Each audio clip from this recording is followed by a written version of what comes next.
Monsieur le maire, mesdames et messieurs les conseillers, chers collègues, chers amis, je tiens tout d'abord à adresser mes plus sincères félicitations républicaines à chacun et chacune d'entre vous pour votre élection, et ce, quel que soit l'endroit où vous siégez dans cette assemblée.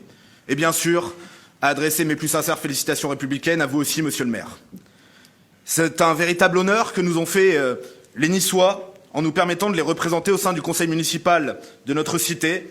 Et permettez-moi de former le vœu que chacun d'entre nous se montre à la hauteur de cette mission pendant les 6 années à venir.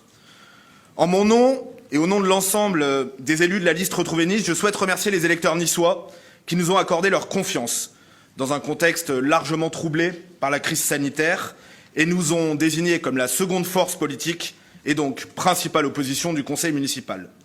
Je veux simplement leur dire qu'ils peuvent compter sur nous et que nous ne les décevrons pas. Je voudrais aussi saluer amicalement Marie-Christine Arnautu, qui a représenté avec détermination notre mouvement et ses électeurs au sein du conseil municipal pendant 6 années, et Jacques Perrat, qui fut un excellent maire de Nice de 1995 à 2008 et qui m'a fait l'amitié d'être présent sur notre liste à la place d'honneur lors de ce scrutin. Chacun ici, je crois, connaît mon attachement passionnel, charnel, viscéral à notre ville. Et c'est donc avec une particulière émotion que j'entre en ces murs et m'adresse à vous en ce jour. Issu par ma mère d'une famille de rapatriés d'Algérie, de ces pieds noirs que notre ville a accueillis mieux qu'ailleurs, issu par mon père d'une très vieille famille niçoise présente à l'Armorial, je suis né à Nice et j'y ai toujours vécu. Mes enfants sont nés à Nice et j'espère que leurs enfants et leurs petits-enfants y naîtront. Tout à l'heure, nous marcherons ensemble vers notre monument aux morts, l'un des plus beaux de France, l'un de mes endroits préférés dans la ville. C'est un beau symbole que d'emprunter ce chemin de mémoire ensemble. Nous nous y étions croisés un soir, monsieur le maire, vous vous en souvenez peut-être. C'était le 10 novembre 2018, la veille du centenaire de l'armistice de la Première Guerre mondiale. J'y avais emmené mes fils pour leur montrer que là-bas est gravé le nom d'un héros, François Raybaud, mon arrière-grand-oncle, mort à 20 ans dans la bataille du Chemin des Dames. Au moment où je vous parle, et bien sûr tout à l'heure, quand nous serons face à la colline du château, un nom qui est le signe de la longue mémoire de notre cité, mais aussi de notre caractère irréductible, puisque ça commence à faire un moment qu'il n'y a plus de château sur la colline. Maintenant, comme tout à l'heure, c'est à lui que je pense et que je penserai, et à tous ceux qui nous ont précédés sur ce petit bout de terre que je chéris. La mémoire est essentielle pour qu'un individu comme une société se projette dans l'avenir. Ce n'est pas de moi, mais de l'un de nos prédécesseurs, Jacques Médecin.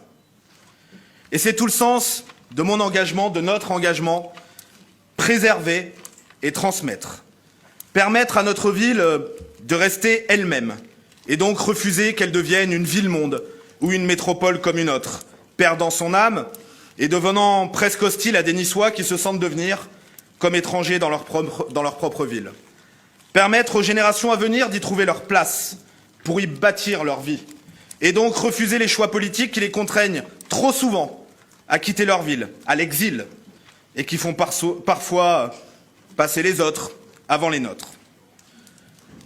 Monsieur Estrosi, c'est vrai, ce matin, c'est largement dû au mode de scrutin, votre élection a été plus facile que celle de vos amis marseillais ne le sera demain. Néanmoins, je crois sincèrement que l'abstention record du 28 juin, seulement 27,2% des électeurs niçois se sont déplacés, doit tous nous appeler à l'humilité. Et j'ai bien dit tous. Avec cette abstention massive, bien supérieure à la moyenne départementale et à la moyenne nationale, il semble difficile de parler d'un plébiscite pour la majorité municipale sortante. Monsieur le maire, vous disiez tout à l'heure que les Niçois avaient choisi très majoritairement. Mais vous le savez. Le 28 juin, vous avez été élu par un électeur sur 6, et même un Niçois sur 10, si on ramène à l'ensemble de la population. Et vous avez rassemblé moins d'électeurs, 10 000 de moins, que vous-même, lors du premier tour des élections de 2008. Je crois que ces conditions nouvelles appellent une pratique nouvelle. Cette abstention massive, elle traduit aussi un rejet du politique, et une désespérance démocratique dont il serait grave et peut-être même dangereux de ne pas tenir compte. Et je le répète encore une fois, tous. Vous ne pouvez pas continuer dans une pratique du pouvoir qui semble à de nombreux Niçois déconnectée. Et tout au contraire, en cette séance d'installation, je vous invite, monsieur le maire, à renouer avec le dialogue, avec l'écoute. Une écoute dont le récent épisode des pistes jaunes a illustré à la fois la nécessité et l'absence. Écoute des commerçants, écoute des comités de quartier, écoute des associations, écoute aussi, pourquoi pas, après tout, de l'opposition. Bref, l'écoute des Niçois. Je vous le répète, avec une abstention aussi importante, entamant à la fois légitimité et représentativité,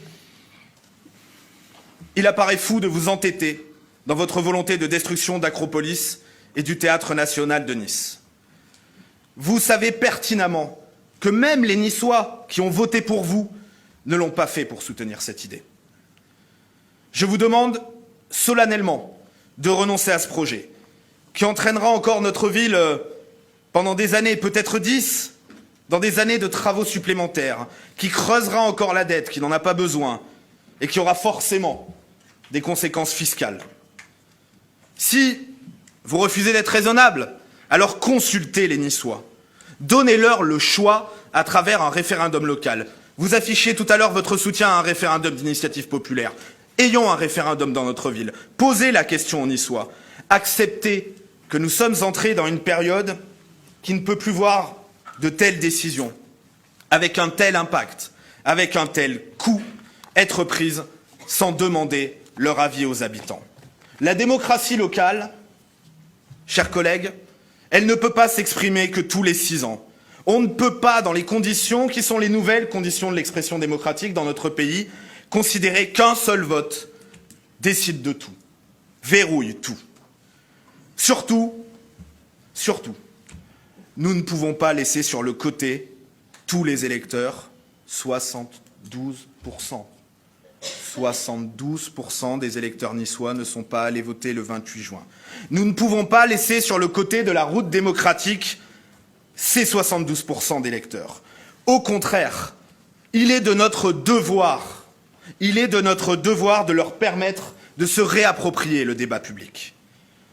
Au niveau local, comme national, ces élections municipales auront marqué un véritable essoufflement de notre démocratie représentative. Il est désormais évident que le recours régulier à la consultation directe des électeurs doit être envisagé pour redonner du sens à la citoyenneté. À Nice, peut-être encore davantage qu'ailleurs au vu de l'abstention record. Monsieur le maire, si vous ne prenez pas cela en compte, alors la fracture démocratique continuera à s'accentuer, venant s'ajouter aux déjà trop nombreuses fractures qui tiraillent notre société. Je vous remercie.